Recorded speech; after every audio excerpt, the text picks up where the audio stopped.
Alright, I got a box of flakes and odds and ends. I've been debating what to make for this next auction. I'll probably use all of this stuff, and I'll probably nap some things off camera so I can do them quickly. But I want to do one on camera right now, just to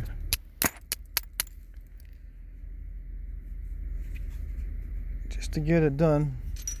I'm not sure which ones of these are heat treated.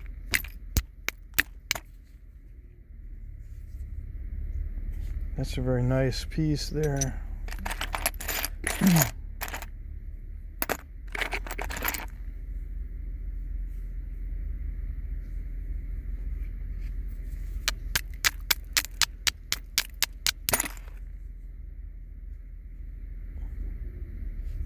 Yeah, most of this stuff looks raw.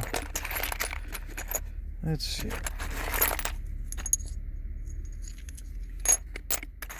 Yeah, some of that stuff is too small. So let's see. I'm gonna try these two.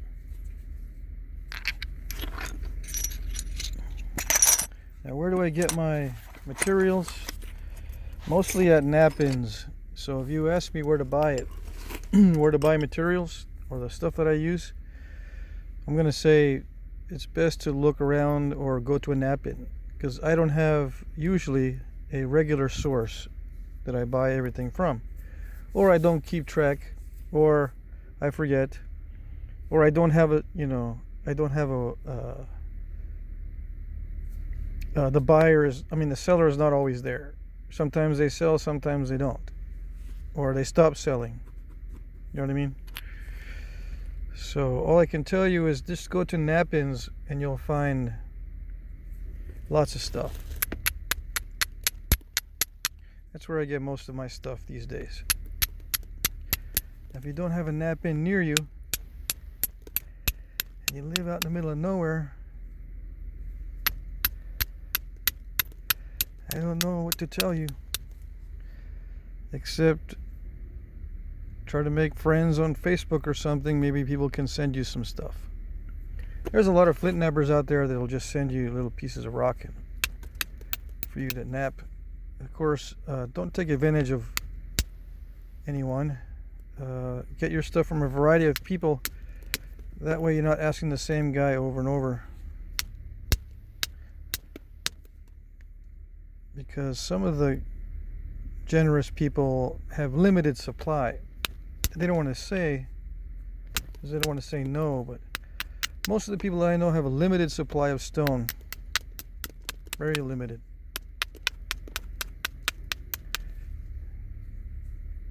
And if they send you something, a lot of times it's going to hurt their supply. But they want other people to, be successful in the hobby. So they'll share stuff with you. Alright. Yeah, it looks raw, but it's a really good stone. Let's see. Yeah, I think I'll use it.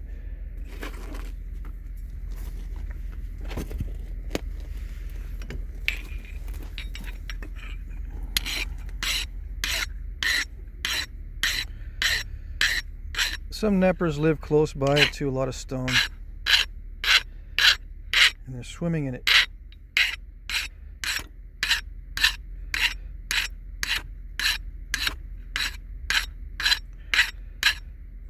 Sometimes they become rock sellers, but usually not, because there's really not that much money in it. Not for the trouble. A lot of times you've got to haul it out yourself by hand on your back. You can't drive a truck into where it's located. So just the labor of getting it out is a big deal.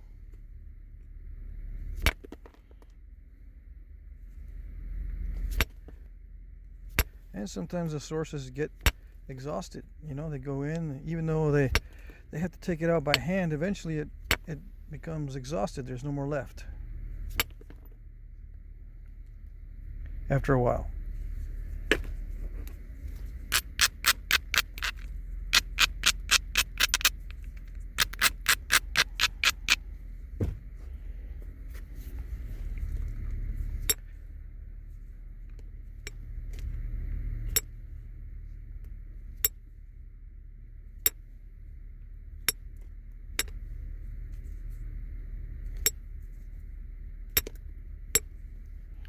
Yeah, I am using an aluminum mallet too. I just want to see if it works easier.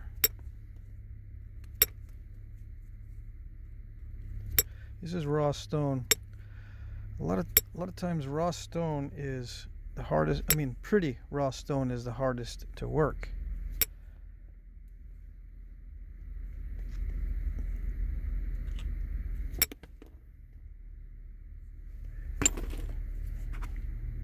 This one's not too bad.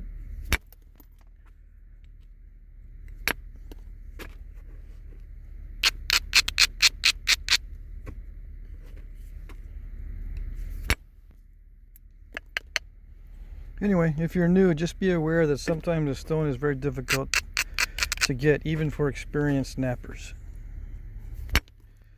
I used to see guys in the very beginning they get into knapping and they want red jasper,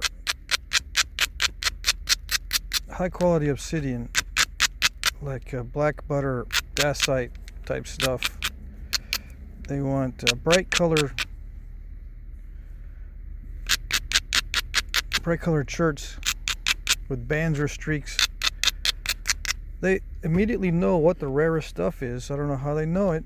They're brand new, but they know that the red stuff is hard to get. The colorful banded stuff, the high quality shirts, but that's what they want. Somehow they know exactly what the rarest stuff is, yet they don't know anything about knapping.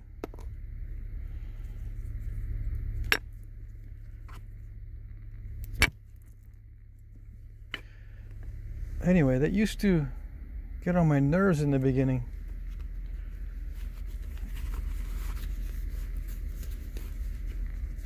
Because the new guys are wanting all the best stuff that's taken many of us years to get. Years and years to get our sources set up. All I can say is, start, if you can get that stuff right away, save it. Don't be napping it as a newbie. That's the first mistake.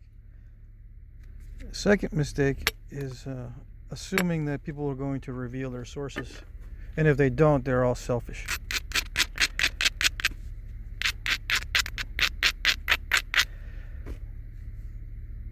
No, it's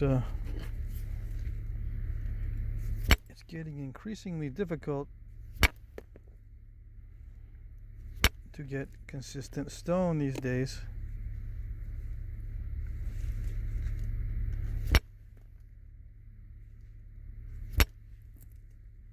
Consistent, interesting stone. You can get Georgetown pretty consistently, but it's not that interesting.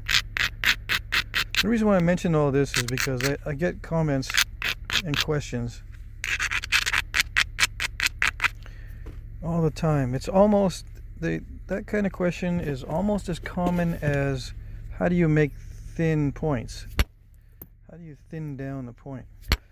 The other most common question is, where do I get that high quality stuff? I want red jasper too. I want yellow jasper and red jasper. Where do I get it? And I want it consistent. I don't want any flaws in it. Where do I get stuff that doesn't have any flaws, doesn't need any heat treatment, and I can order as much as I want? Where do I get it? I know you're holding out on me if you don't tell me. That's what they're thinking. I wish it was as common as lumber, but it's not. The only things that are common are the lower grades of obsidian,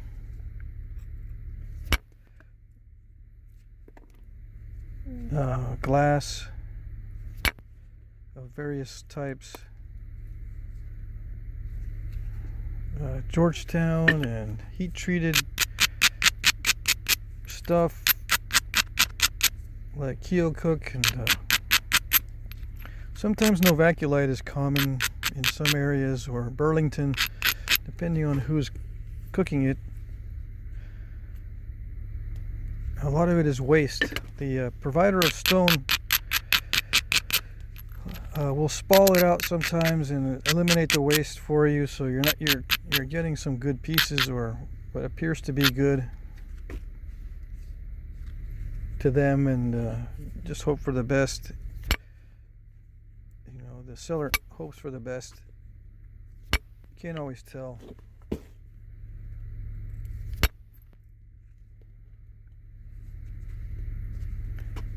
Just go to Knappins, and if you don't live near a Knappin, or you don't know how to find one, or you've been looking for one for years and you can't seem to find anybody,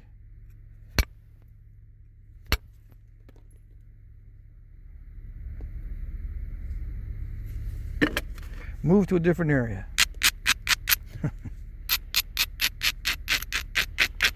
If you don't need to be stuck in the area that you're in, out in the middle of nowhere, then move. Move, move, move. Okay.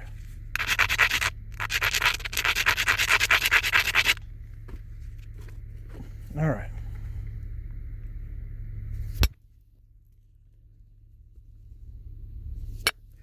So this is going to be one of those videos where I'm just napping at random like crazy on this raw piece. I might leave it thick, although it seems all right. I mean, this material seems pretty good. I might be able to thin it down a lot. We'll see. If it stays together and doesn't break. It's kind of brittle, but it flakes nicely. I don't know where I got it from, so don't ask.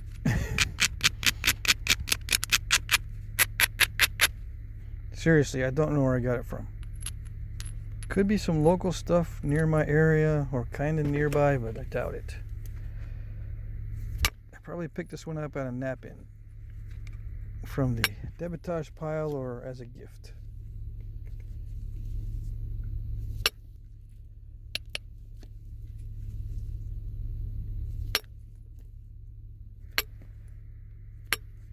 And a jasper is opaque, which means it's not translucent. Right? Technically these days jaspers are classified differently than they used to be. These days, to be called a jasper, technically you'd have to have a non-see-through material. Opaque. That's what that means. If it's opaque, you can't see through it, or it's not translucent. This one has some translucency, I think. Yeah. See, this is not jasper. This is an agate or something, or just a chert.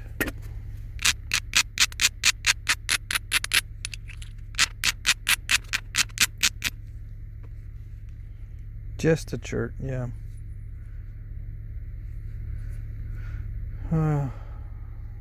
It's a high quality chert as far as the color. Nappability seems to be pretty good too. So, all right, let's see. I got to be extra careful with this. I'm gonna pressure flake it to regularize it. So the next series of flakes that thin it down will be very well thought out and hopefully won't crack it.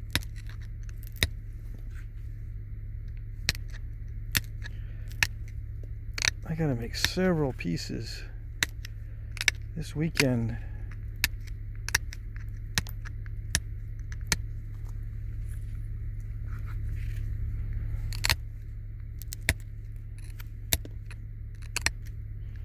And then I think I'm heading back to Texas soon. Within a week. We'll see.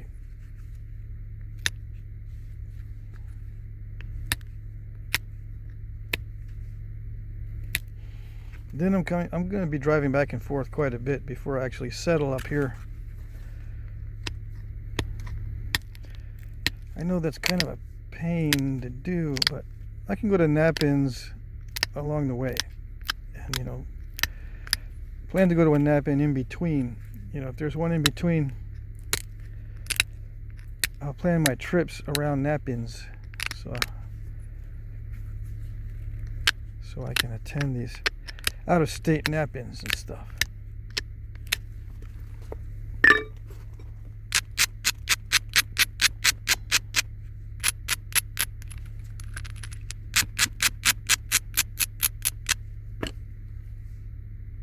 Yeah, nice color. Those little bitty flakes down here, I wish I could make stuff out of them, but the only thing I can make out of these little bitty guys is miniature arrowheads, which I am planning on doing more of.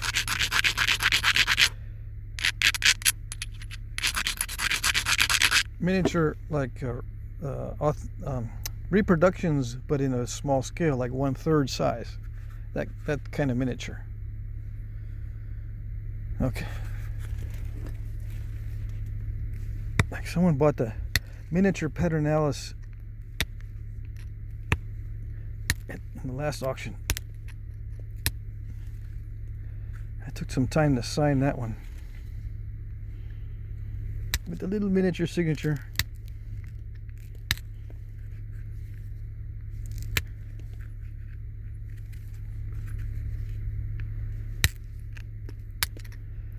Alright, so lots of pressure flaking. I talked about getting stone, where to buy it, right? Just look around at nap-ins. Look around, find a nap-in, that's where you buy it. That'd be your best bet. I'm saying that mainly to promote the nap-ins because I see there could be a lot more attendance at these things.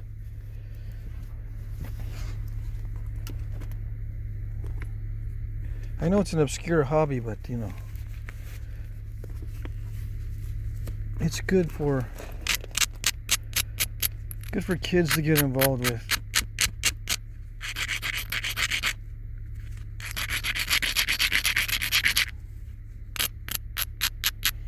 And do I recommend napping to children? Yeah, as long as they, you know, wear their safety goggles or nap in ventilated areas. And you know, don't overdo it. Clean up after yourself. Don't be swimming in flakes and stepping on flakes all the time. I know that I've gotten flakes up through the shoes into my feet in the beginning. I didn't realize how sharp or how well these flakes penetrate sneakers, the soles of sneakers.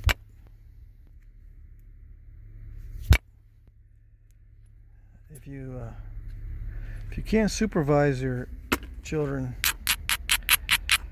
then maybe not. Maybe flint napping is not that safe. But if you can teach good habits and supervise, flint napping can be a good pastime for young people. There are hazards, right? There are hazards with the flying flakes. It can get in your eyes. The dust can get in your lungs.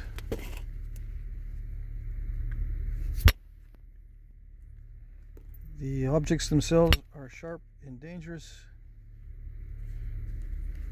because we're dealing with blades of stone.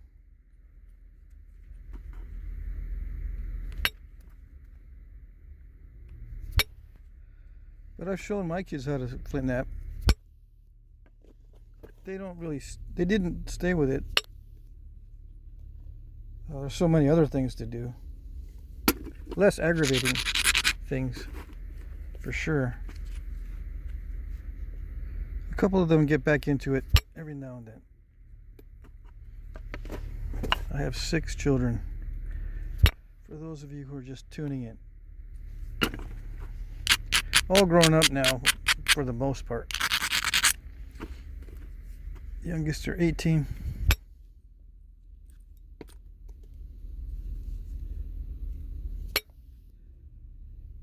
They're more interested in internet research than flint napping.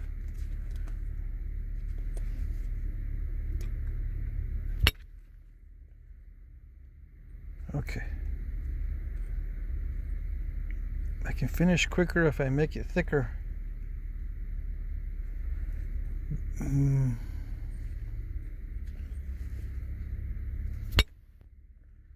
Yeah, I got to be careful that I don't fill this whole thing up with step fractures. All right. Very easy to do when you start to try to thin down a thin piece. Very easy to mess it up with a bunch of step fractures. Okay.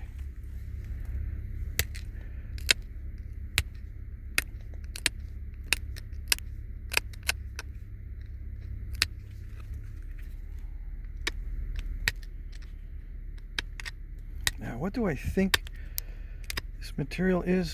I'm hoping it's like citronelle gravel or something. I don't know. That's probably not it. Maybe coastal plains chert. Hopefully something that's found in the area that this arrowhead will be made out of. And I haven't mentioned what it's going to be yet because I don't know if it'll work out. We'll see. I already have an idea of what I want to make.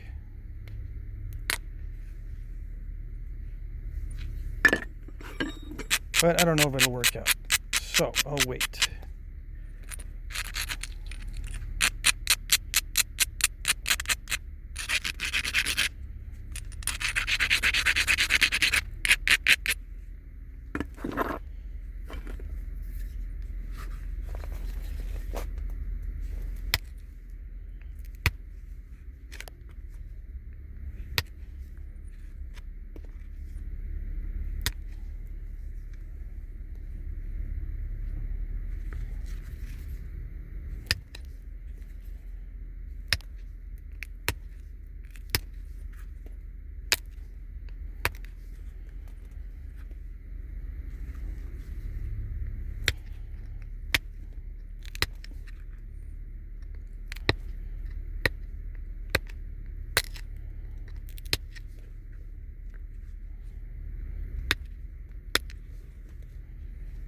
Of course, you guys watching the video will know what it is because that's what I'm going to name the video.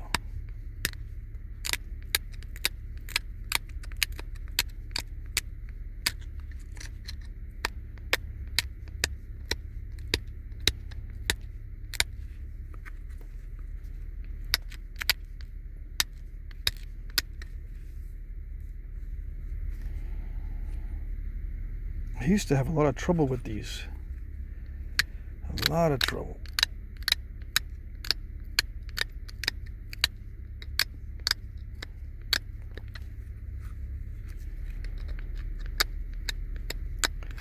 With this particular style, although it was one of my favorites.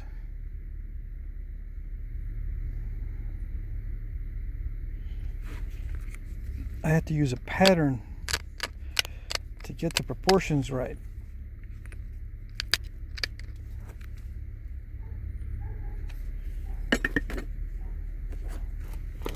I actually had to cut out a pattern from some kind of material like cardstock to make a pattern.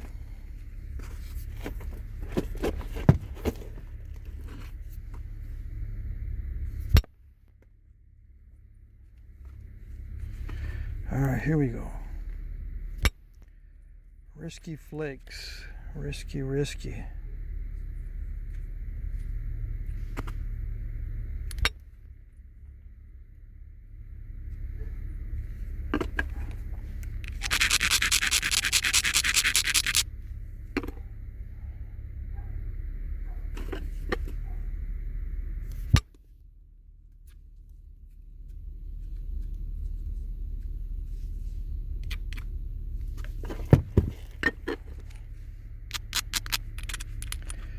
Is it risky because it's percussion?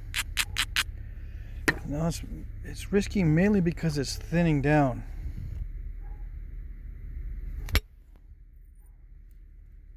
Right? Thinning is kind of risky. Kind of. No, it is risky. Very risky. Not only because you can make mistakes with it, but it's just generally many times on the verge of breakage. But I gotta stop saying that and just focus. Let's see. Yeah. I got plenty of room. Okay.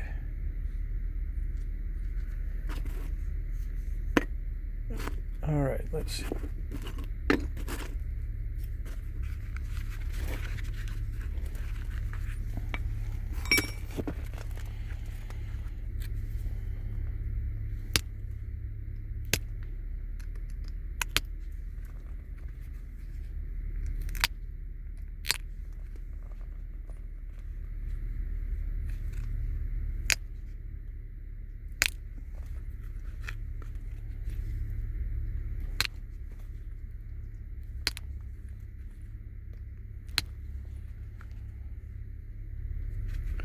I try to avoid step fractures, not necessarily because the real ones didn't have step fractures, but because guys that are into learning flint knapping are so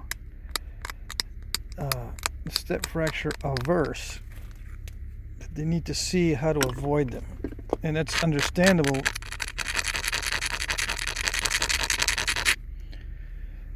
Because avoiding step fractures is a lot better than getting them, for sure. To default to trying to limit the number of step fractures is always a good policy.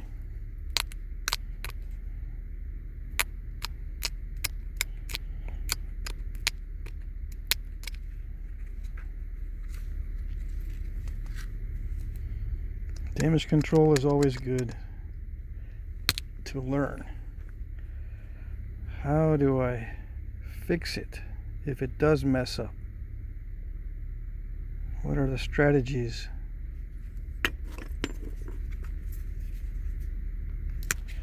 What are the little techniques for making it look better? You can push off on the surface of these step fractures sometimes and get rid of them. Still have a thick spot there, but I think I can whittle it down.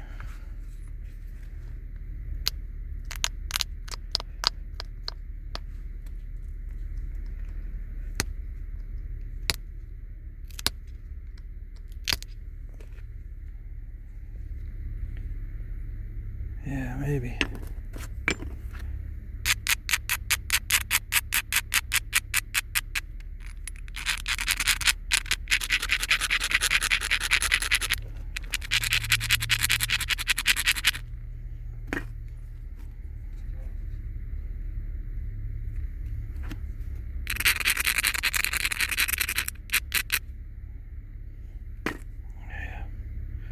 All right, here we go. Can't think about it too much.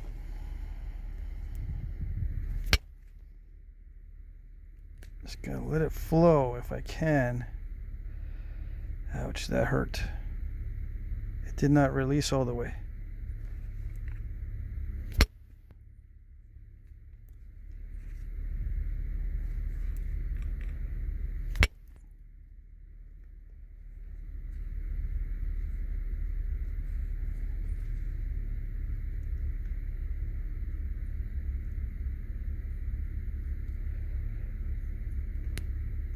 Can I pop it out by hitting it there with something?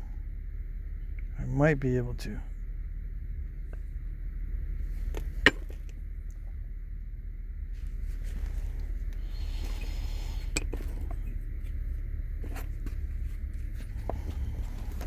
Okay, we'll continue this damage control in the next segment. Need to get rid of that.